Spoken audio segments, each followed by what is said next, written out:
As he was leaving office in January 2001, President Clinton pardoned 450 people for crimes ranging from cocaine trafficking to kidnapping and terrorism. Several pardons personally benefited Hillary Clinton and were investigated for direct ties to her New York Senate bid.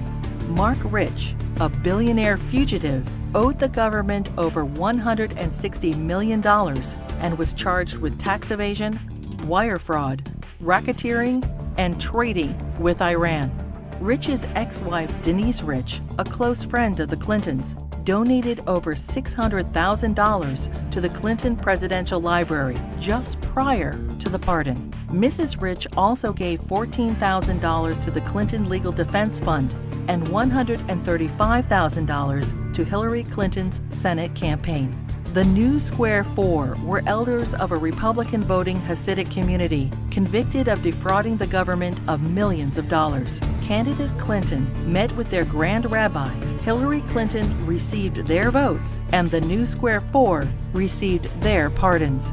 Hillary Clinton claimed, "I did not play any role whatsoever in the pardons." Hillary Clinton's brother, lawyer Hugh Rodham, charged high fees to use his family influence to obtain presidential pardons. Carlos Vignali, a Los Angeles drug lord, paid Rodham over $500,000, and his sentence for cocaine trafficking was commuted. Almond Braswell, a scam artist, paid Rodham over $250,000 and was pardoned for defrauding senior citizens of millions of dollars. Fighting for Puerto Rican independence, the FALN exploded 138 bombs in New York City, Chicago, and Puerto Rico. During a 10-year reign of terror, 13 innocent people were killed and over 80 were maimed. New York City Councilman Jose Rivera met with Hillary Clinton proposing pardons for FALN members in return for Puerto Rican support in her Senate race. 2 days later, President Clinton pardoned 16 FALN terrorists. These pardons were condemned by Democrats and Republicans, the House and Senate, the FBI, the U.S. Attorney, the Federal Bureau of Prisons, and the Fraternal Order of Police. Another probe into Clinton wrongdoing ensued. When Congress requested additional information, President Clinton claimed executive privilege, preventing anyone involved with the pardons from testifying. Hillary Clinton claimed no involvement in or prior knowledge of the decision. Former Democratic President Jimmy Carter called these shameless pardons disgraceful.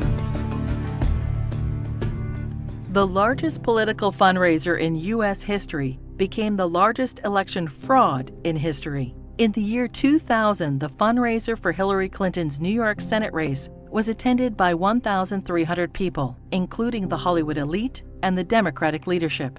In violation of federal election statutes, an individual, Peter Paul, financed the entire event. Peter Paul was also a convicted cocaine trafficker.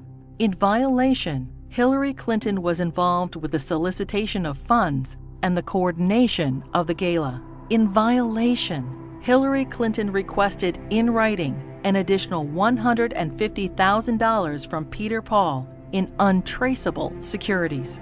The Clinton campaign's filings with the Federal Elections Committee stated the event only cost $500,000. The actual price tag was $1.5 million. Senator Clinton was fined over $50,000 for purposely underreporting the cost of the event. In another campaign finance fraud, Hillary Clinton ignored FBI warnings and accepted over $900,000 from scam artist and felon Norman Suh.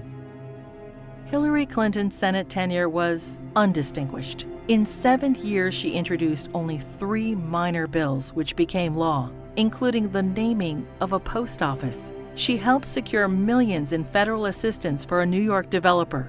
Ethics questions arose when the businessman donated over $120,000 to the Clinton Foundation. Senator Clinton did not support English as the official language of the United States government, and she enthusiastically voted for the Iraq War resolution.